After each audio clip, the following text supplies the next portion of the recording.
Yesterday, America witnessed an act of domestic terrorism that exposes an underlying threat to this country that many have wanted to ignore for a very long time. When Donald Trump ran for president on a xenophobic, nationalistic platform, there are those who wanted to play it down and pretend it wasn't that big of a deal. Well, it hasn't even been a year since the 2016 election, and there has already been several flashpoints of unrest between racist and anti-racist, fascist and anti-fascist. In most cases, black organizations aren't even involved, which is probably a good thing. These violent altercations have produced a noticeably different reaction from law enforcement that a lot of people are either ignoring deliberately or just aren't taking into account unintentionally. Charlottesville, Virginia was the location of the most recent flashpoint. A number of different white supremacist groups came together for what they called Unite the Right in an attempt to protest the removal of a statue of Robert E. Lee, which the city council agreed to remove several months ago. It ended up turning into a chaotic mess and consumed the trending topics across social media all throughout the day on Saturday. 3 people have been left dead and 34 have been injured. Listen, this is a major domestic threat. More people on the far right have committed acts of terrorism than Islamic terrorists since 9/11. You wouldn't know this based on how much politicians have been deliberately one-sided and politically biased in who they put the terrorist label on. Historically, white extremists have been shielded from the terrorist label, but I'm beginning to see a shift, if not a small one, but a shift nonetheless.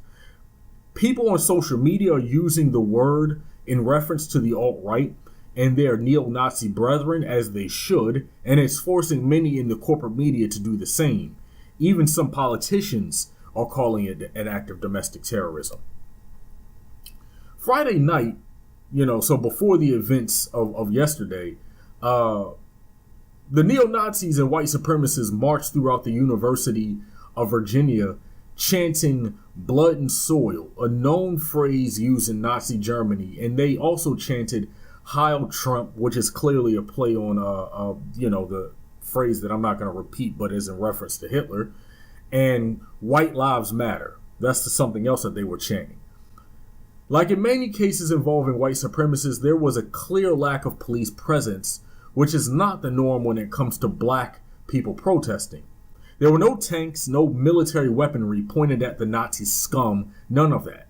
For all intents and purposes, they were allowed to raise as much hell as they wanted, assuming it didn't get too violent. We would see the same thing play out on Saturday a day later, though the results would be much more violent.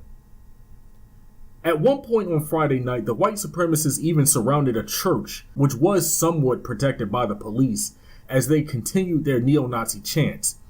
There were clashes between racist and anti-racist groups throughout the evening. If you see many of the videos online on social media, you get a clear picture of the chaos. Understand something. Someone needs to stand up to these folks.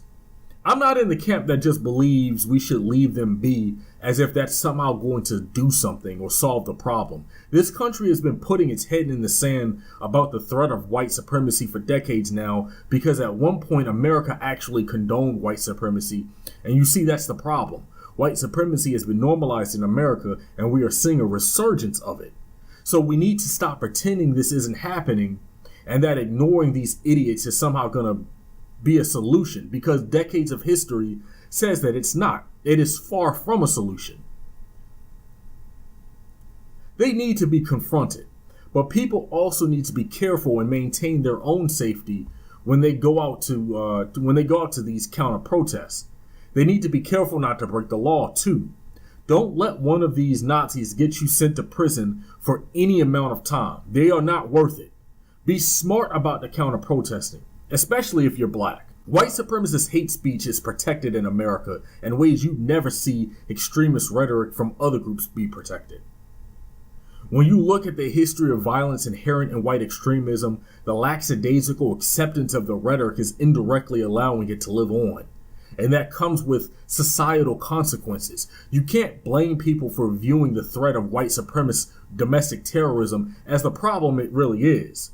They idolize a man in Adolf Hitler, who was a genocidal maniac killer whose army murdered tens of millions of people across Europe. Then you had the events on Saturday, which were worse than what happened on Friday. And once again, we saw a weak police presence.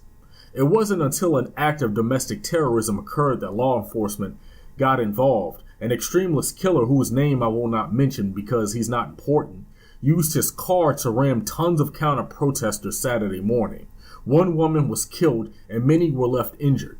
Donald Trump was forced to come out and read some pre-written statement, which he probably didn't even write, where he refused to denounce white supremacist terrorism.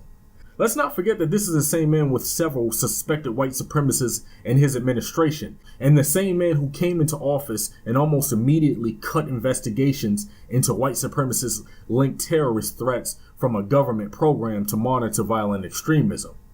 Like I mentioned a second ago, he ran his presidential campaign on xenophobic dog whistles against immigrants and Muslims. His claim to political fame began with the racist conspiracy theory that Obama was a Kenyan Muslim. Let's not sit here and pretend that Trump hasn't inspired these Nazis. After his weak denunciation yesterday, many white supremacists online were happy he didn't use the word terrorism. They were congratulating him in many ways. Look, this is a wake-up call to all black people that the time for playing games and not taking politics and current events seriously is over.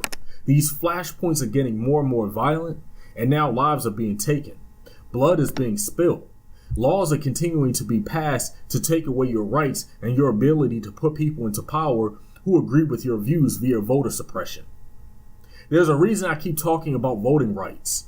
If you can't put people into office to prevent the erosion of American democracy, then you won't have rights anymore. It's as simple as that. Not to mention you can't call America democracy if people's votes aren't being counted. I'm not going to make this a long-winded video. I just wanted to get a few main points across. This is a rant more than anything else. It's not ISIS we really have to worry about. It's Nazi fascists that we live mere miles away from for most of us. Oh, one more thing before I go. There was this group of armed militiamen and women on the scene in Charlottesville as well. They were standing mere feet away from the counter-protesters. Again, no police anywhere.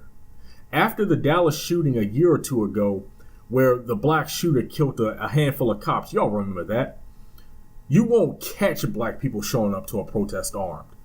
Maybe that needs to change. Because in the past, we knew that if something went down, we wouldn't be given the benefit of the doubt. Yet these clowns are allowed to walk around and intimidate nonviolent protesters with military-style weapons. Watch this video on top of the videos that I've played already. I came across it on Twitter, on my Twitter feed, and it shows how differently the police were acting between the different groups. And tell me that there aren't elements within the American state that are protecting white extremists and potentially domestic terrorists.